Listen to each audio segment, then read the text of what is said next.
Hello, hello, hello. Hooligan Soccer Podcast, Champions League knockout phase special, as ever, Rock'em, with sock'em, soccer, bop. the Qooligan. There he is. With his nice little rap on a Monday morning as well, with his, what is it, Baton Rouge, as well as this... Brought to you by the Baton Rouge Kingfish. Wonderful. A defunct second division hockey team. Well, thank you for that. But honestly, really, I mean, come on. Who does not love a logo of a fish with a hockey stick? I mean, come on. It's priceless. I don't know what to say to that, the Qooligan, but yes. But I'm Gary Stryker. Thank you for getting there. And as always, here the two of us are bouncing around the world of soccer and all of the events going on. This is not a hockey podcast for those who got confused momentarily. We're going to be discussing pickleball before we know it at any time soon. So let's maybe stay on topic here as well. No pickleball today. No pickleball. No. Yes. We will not discuss pickleball. This is the last time that word escapes my lips. Thank you. So what we are here to discuss, as is in the theme and on brand as the Hooligan Soccer Podcast, is the upcoming knockout playoff round of the Champions League, which is coming up on Tuesday and Wednesday. It starts Tuesday. I know it's good times. Good times. It is exciting times, and as we've said many times before, I do just want to reiterate how much we love this new format of the Champions League, how engaging and entertaining it is. Normally at this stage of the competition, we would have lost interest because Barcelona, Manchester City, Real Madrid, PSG, and all the other teams would have won their groups because they would have been top seeds. And now we don't have that situation. We actually have some exciting knockouts, and there's going to be some. And I'm actually going to take umbrage with that particular statement because I did love the previous format, but I've got some beef. Okay. I've got some beef going on, but we'll get into it. Okay. But before everybody thinks this is going to be a kumbaya love fest about us, this is not true. The Qooligan, surprisingly, is going to be taking a slightly contrarian view on the current format. And that's why we love you. And stay tuned, kids, because it's about to get spicy. Listen, what I would say is maybe just to clarify that point is I feel this is an evolution and a better version of the previous iteration of the Champions League. As much as I love the Champions League and the format and the quality, I think this just suddenly makes it a hell of a lot more engaging and spicy and interesting as well. I do agree. I'm not disputing that. I just have some problems with the way these knockout rounds have gone. That's okay. I mean, the way that the fixtures are set up and some other things. In terms of into details and pots, ways that the pots and the seedings, and that's what you're sort of referring to. Is that that's it? All. I mean, again, and it's not like I don't want to burn the house down, but I wouldn't mind a little remodel. Well, we'll get into it. Should we start off and kick off with the fixtures and see what's coming down the pipe and what engagement we have? Because it's the first fixture is the one that I have the biggest problem with. Well, I think this is the first one. And so what is interesting about this particular one is I was of the impression that they were going to do all of the fixtures on one day just for continuity as they did on the last day, but that's not the case. They've obviously spread it out. UEFA have looked at their television right distribution deals and realized how many ad dollars they can squeeze out and how many subscriptions that the streaming services can sell. So they are padding it out. So there is now an early game. And the first one is that all French tie against Brest. Yeah. The Norman, is it the Normandy? They're from Normandy, right? Is that's correct? Have I got that wrong? No, they're the Brittany. Brittany. Forgive me, I forget. Breton. My French provinces are eluding me against the capital and the rich boys of PSG. Yeah, well, some people like to call them QSG. For Qatar, not for Qooligan, for Qatar. Let's be honest. All right, Qooligan. If I could afford a soccer club, I certainly wouldn't be buying PSG. I got so many other clubs I would rather put my investment dollars into. Well, let's save your investing philosophy and hypothesis for some other times. But let's stick to the game. Brest PSG. This is an abomination. This should not have happened. And I think this is where the knockout phase. This is where the unfairness comes in. And I do recognize that it was a random draw, right? I mean, they Brest had a chance to pull either PSG or one other team, and they unluckily got PSG. I get it. There's that. I have read some interesting takes on this, and the one is that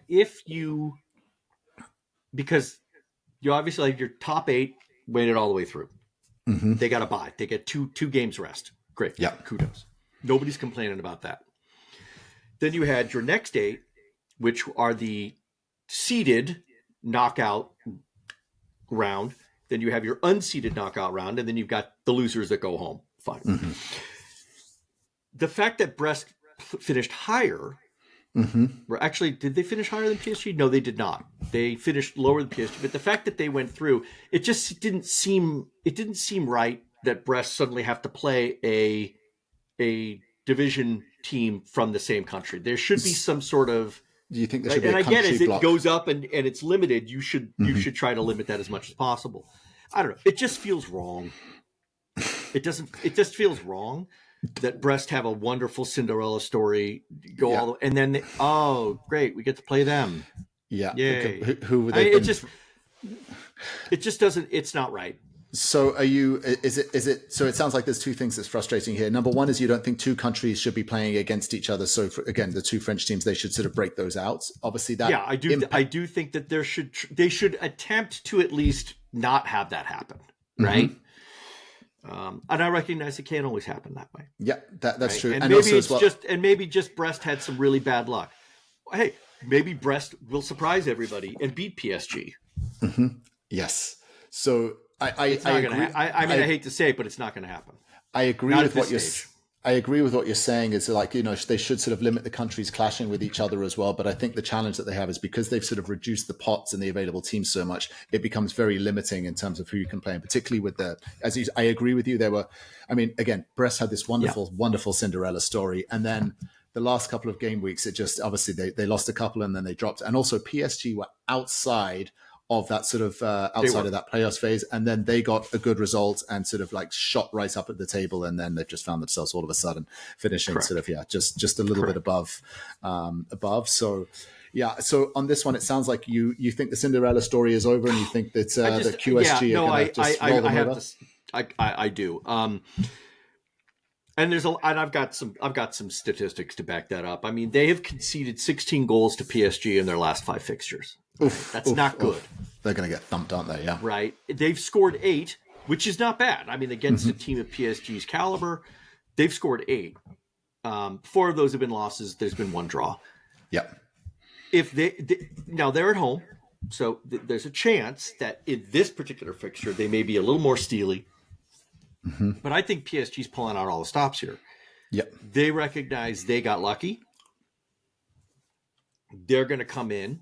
They already know them, and they're gonna go in to whoop some ass. They're going to roll them over.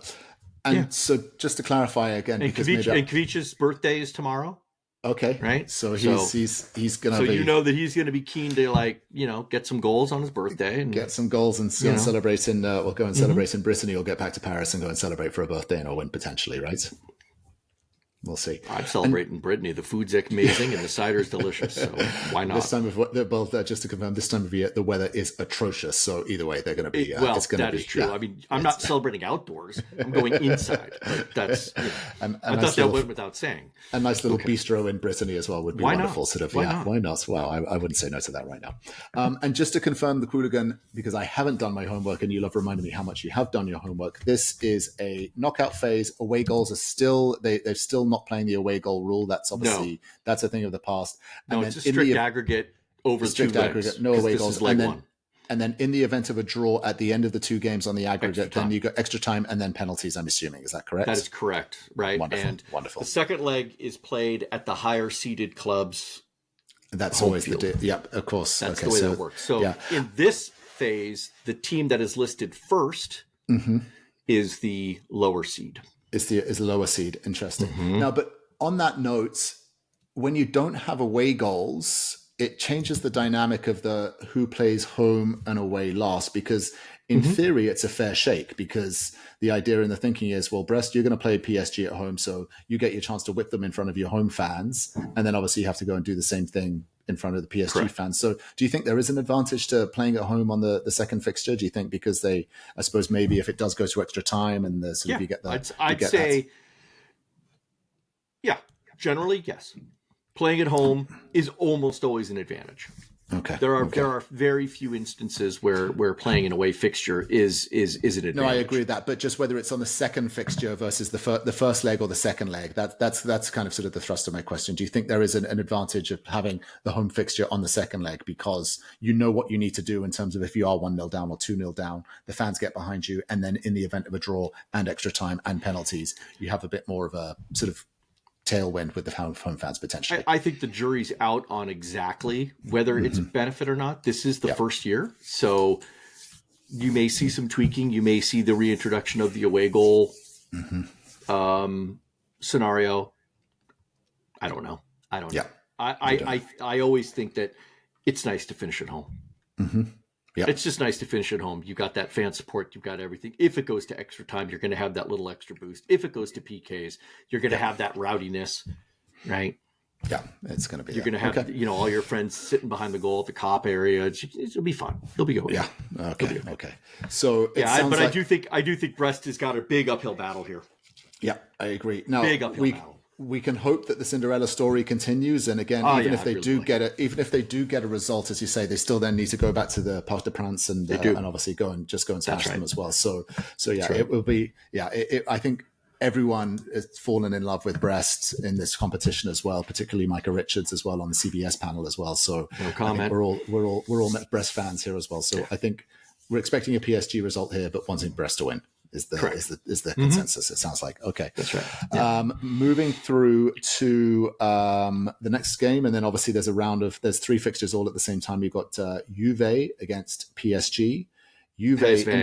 PSV. I'm sorry, PSG, PSV. Sorry, you can go PSV. You can say PSV. I'll say PSV. I can't help it. It's just the way I was raised. Well, we'll get to tomorrow's fixtures as well with Atlanta and the team that they're playing against, but we'll get to that. But yeah, so this is PSV Eindhoven against Juventus. And so what's interesting here is, if you say, is that the home team or the team playing first at home is the lesser seeded team or the lesser ranked team. Correct. If you line them up, I would have Juventus as the higher ranked team and put them as a sort of a stronger team than PSV Eindhoven. Maybe I'm sort of a little bit out of touch there as well, but that was an interesting take. If you think they're both strong. Yeah. I actually think this is one of the most evenly matched. This is a very even matchup. Juve is traditionally very strong. They are not quite operating at tip-top efficiency right now. Yeah. They've had some struggles. They're out in the title run for Serie A. Yeah. So this is really what they've got going for them. So they're going to be keen. PSV is tied in points with Ajax at the top of the Dutch league right now. So interesting. Yeah. They've got that battle coming up, and there are 2 teams very close to them. Feyenoord is in the hunt, and one other as well. So they've got quite a big, they've got quite a domestic battle ongoing. Yeah. But no, I like this fixture. I think it's going to be good. I think it's going to be a lot of fun. And there's going to be some interesting strategery. And we also have 2 teams that between them have 5 Americans in the squads. And so you could see as many as 5 U.S. nationals on the field in a Champions League match, which I don't think I ever thought I would say. So that's novel. That's novel. That is a sign of the times, and it really is show how much how much US soccer has increased and sort of developed, right? That's very much a part of it. So fascinating. Yeah. So I think, and then in terms of outcome, what do you think? Who do you think is going to be the winner of this leg in the overall sort of this specific fixture? I actually think it's going to be a draw. I'm going with the draw. I think it's going to be I think there's going to be some goals. I think it'll be 2-2. Yeah. I think it'll be 2-2, and they'll go back to PSV, where I do think they will have an advantage at home. Yeah. And you think then, Okay. Interesting. Yeah. I think Juventus have quite a lot of pedigree in this competition as well. I still remember the days from sort of like the late 90s when they had like Alessandro Del Piero playing on the left wing, and they had Didier Deschamps and Zidane playing as well. And Juve were always a strong side. they've definitely lost a little bit of their sort of their sparkle and their luster for sure, but still obviously good pedigree there as well. But yeah. Okay. That's a good one. And then moving through to the next fixture as well, we've got Sporting. We miss Ruben Amorim CP against Borussia Dortmund, last year's finalists. Yeah, I think we both probably share the same sentiment here, which is like this is going to be just. I just wouldn't want to be a Sporting Lisbon fan right here watching this game. I'm going to take a different tack. Okay. I went and did my research again, and Borussia are an absolute tailspin. They are a disaster right now. Okay. They have 5 losses in their last 8 games with only 2 wins and a draw. Okay. All right. So Borussia is struggling. Now, Sporting isn't great, but they've got 4 wins, 1 loss, and 3 draws. It's a stronger last 8. They are still top of the Portuguese league. Borussia is in the bottom third. They're like just scraping above the bottom third. No, it is not a good time. I mean, Borussia have to play for their pride. This is the one thing that's going to, because their season's done in the Bundesliga. They're done. Yeah. They're cooked. Flip them over. Get the carving knife. Yeah. So this is what they've got. So they're going to bring everything there, but their players have been poached, right? So they've been missing. They sold Malen. Their players are out doing other things. I don't see it happening for them on this. Interesting. And Sporting still has managed to retain Gyökeres. Yes, they and have. He is still an incredible threat. Yes. So on the balance, I give the edge overall to Sporting in this particular fixture. Yeah, this is definitely Sporting's. They're at home. This is theirs to lose. And I think they're going to spank them. I think it's a 3-1. I think this is a 3-1. Wow. Yeah. I think you're right. I think the really good thing is to look at the form guide and obviously everything you say is right. And it does look like obviously Borussia have had a bit of a tailspin. I just know that Borussia always just do well in this competition. I agree with you on the form that they're not looking too hot right now, but I'm going to go the other way. I think Borussia actually sort of get a result here, to be honest. I think, and particularly go through on the round, but that's obviously the beautiful of diversities of opinions, and this is good. So we can line up here. I think you're a little on crack, but okay. Well, we'll find out the difference between. You are entitled to your chemical opinion, Gary. I'll reserve comments on that one. But then let's move on then to the final fixture of the day tomorrow, and this is the big one, right? This is the box office one where you've got Real Madrid against Manchester City, or should I say Manchester City at home hosting Real Madrid. Correct. This is a final fixture in the knockout round. Yeah. All right, let's admit it. One of them is not going on. One of them is getting one of them, which is the one who does go on will still be a strong contender to lift the trophy. There's no doubt about that. Yeah. Because you can't rule out either team. No matter how bad Man City play, they always have the potential to do something great. There's just too much talent on that team. Yes. And Real's the same way, right? Now, both clubs are they're not in the best of shape, right? The fixture, the Clásico over the weekend did not go Real's way. I'm shocked that there hasn't been a press release about officiating, blah, blah, blah. Real loves to complain. And of course, City, kind of barely scraped by against Leyton Orient. Yes. A League One team. They won, sure. But just. And so, yeah. And then, of course, the week before they just got their ass handed to them by Arsenal. Well, and this is yeah. I don't know who to pick. I mean, I do have to think because they're at home, City might have the edge on this leg, but I think Real takes it overall. I don't think Man City goes out of this. and they just quietly write off the season and wait for their 115 charges to come out next month.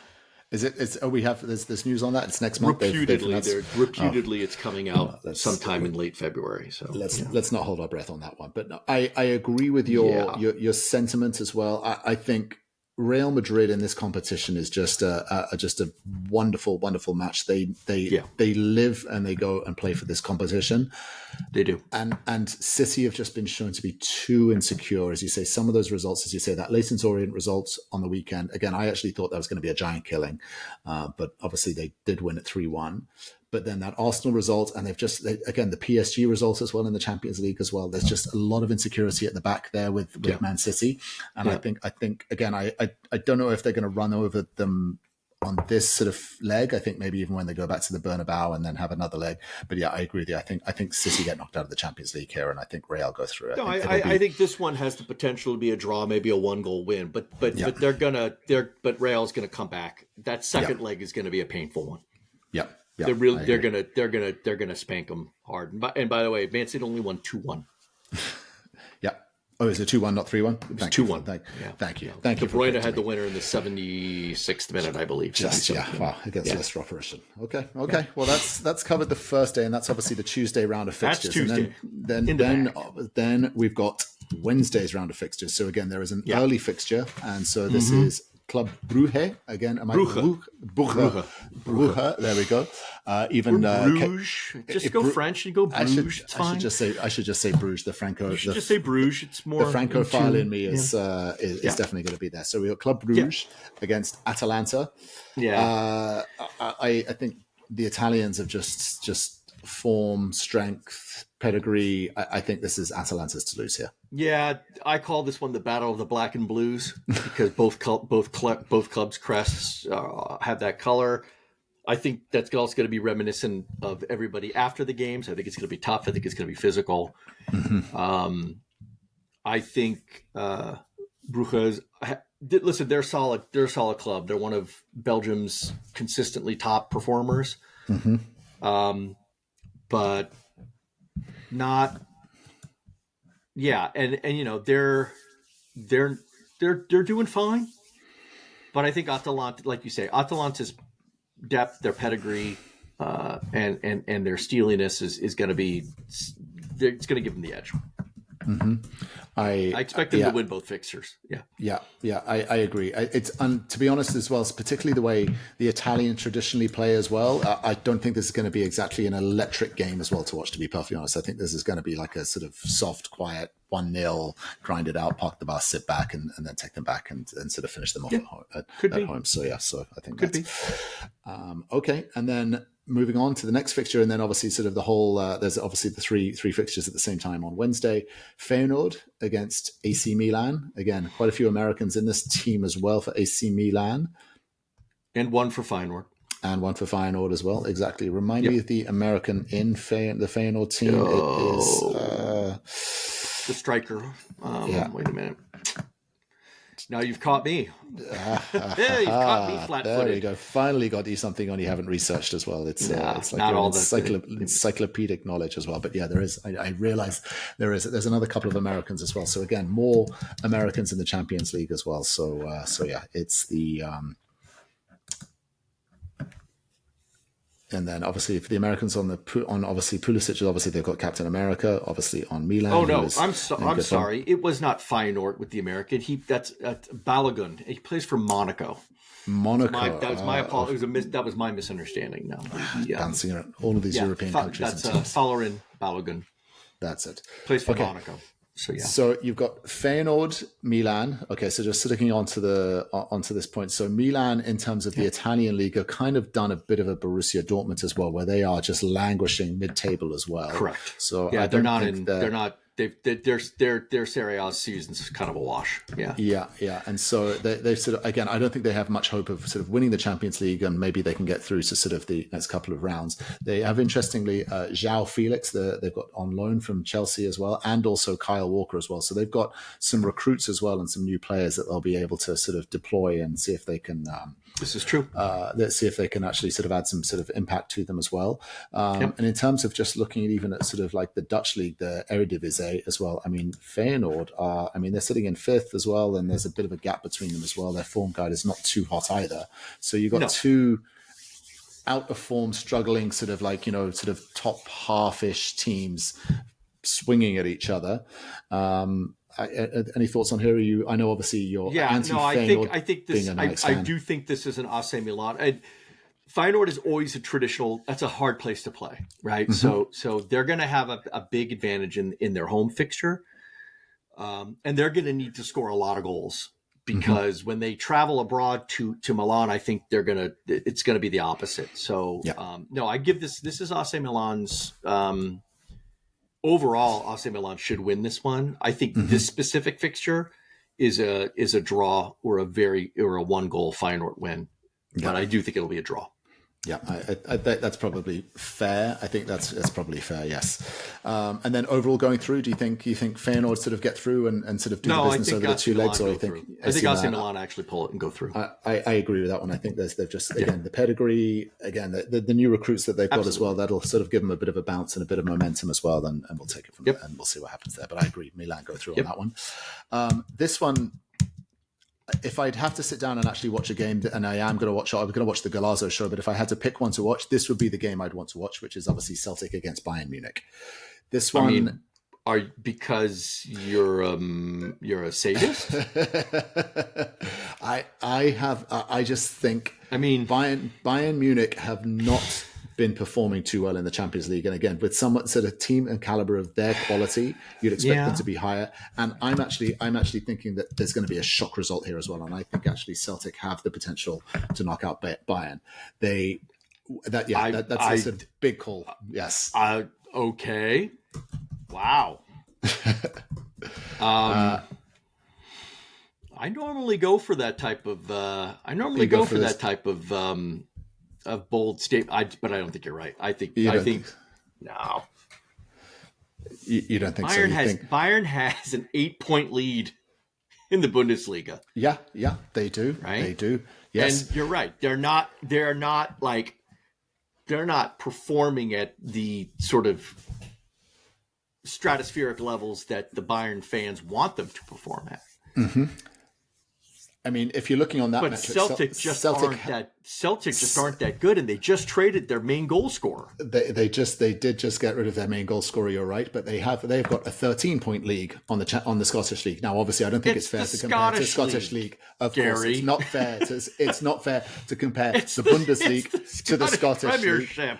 I'm saying what I think is there's a gut feeling here. I think there's an upset in the books here. That's what I think is going to happen. I don't think Bayern are going to turn up. I'm so glad that somebody is taking a bold stance. Good for you. Good for you. Celtic here. Maybe I'm sympathetic, and I'm a big fan of Kasper Schmeichel, perhaps as well. And maybe that's what it is that I'm willing to see. Also, as well, I mean, Harry Kane is obviously going to go to Celtic, and sort of obviously you'd expect him to smash a few goals in with that sort of German front line of Musiala, obviously with Thomas Müller, and obviously all the other sort of wonderful talent that is stacked in Bayern Munich's team. I just have a feeling here, bold call. Again, not that we're a betting outfit here as well, but if I throw a bit of speculative cash down on Celtic here as well. I think they get through here. Okay. So but that's it. Conventional wisdom would say Bayern is going to absolutely roll over these guys, but again, I'm going to stay with convention. You're going to go the opposite. Keep on the chemicals in the crack pipe. This is why not? Keep on the chemicals in the crack pipe. Wow. Yeah, but very well played. Very well played. There we go. Well, just coming full circle, and then final match fixture as well. Monaco Benfica. This one, I just don't really know where to go with this one. You've got Monaco and Benfica both finished in the middle of the pack, and that's obviously why they're against each other. Playing against each other, like right there in the middle. It's just kind of exactly just finished. Yeah, so I just don't. I don't. I feel the same way. Yeah. There's not enough. Each club has done something in the 8 games prior to this that made you go, oh, wow, that's cool. Mm-hmm. And then each of them have done something where you go, what the hell were they thinking? And what a disaster this is. Mm-hmm. So it all comes down to which one of those will manifest themselves in this specific 2-game set. Yeah. Yeah. And the fact is, we just don't know. I'd say I would normally be giving the edge to Benfica on this, right? Just because they're a little bit more established, they're a little bit more consistent. They are used to winning more than Monaco is. But Monaco may surprise. Yeah. Yeah. They might get a surprise visit from Thierry Henry in the dressing room before the game, right? He might send chocolates or roses to them. I don't know. It could happen. It could happen. But I don't think it will. I think Benfica will keep they will have their even keel. Yeah. And they will just sort of get the business done. Mm-hmm. Yeah. Again, I know Benfica were the one that had that really fun game last game week, wasn't it? Barcelona. As well, right? Against Barcelona, right? That was electric. And so one of the best games of the year. I agree. It was sensational and entertaining. So, and again, just looking through the team that they've got as well, obviously they've got Di Maria. Obviously he's not what he used to be in terms of the caliber, and obviously he's sort of gone there for a bit of a swan song. Yep. Just looking through, they've got Otamendi, the other Argentinian, playing on his birthday. Oh, interesting. Look at that. You're like an soccer encyclopedia, Qooligan. Yeah. So I'm sort of on this one, but if I had to be pushed, I'd rather lean in. Nope. Di Maria's birthday is on Valentine's Day, so no, I was wrong. Oh my goodness. Hey, but I admit it. I like how you know when everyone's birthdays are as well. This is wonderful. This is wonderful to see. If I had to be pushed on this one, I'd probably go with Benfica. But again, I just don't think. Yeah, jury's out on this one as well. So I don't have as much conviction on this one. I'm the same. I'm in the same boat. Yeah. Jury's sitting in the room, and the deliberation's taken a long time. It is indeed. Nobody knows. Well, we've got so that takes us on the full journey as well. So new format of the Champions League. We will find out obviously in terms of the results, and then obviously the second legs and the fixtures, and then who is left over. And again, there are going to be some bodies on the side of the road here, and there are going to be some scalps that should historically be through to this round of the Champions League as well. So again, very true. Let's see whether the new format.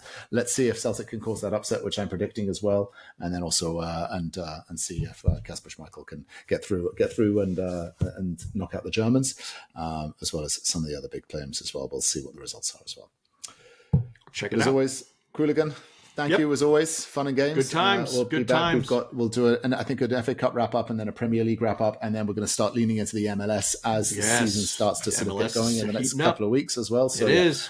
More to come from the Hooligan Soccer Podcast. As always, indeed. Reach out to us. Follow us on X. Reach out to us at hooligan-soccer.com if you want to call either of us out for our crack smoking capacity or our lack of homework and preparation as well. His crack smoking.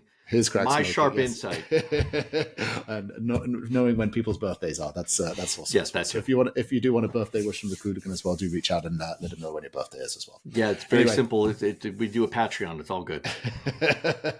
Wonderful. Until next time, Qooligan. Thank you very much. Peace.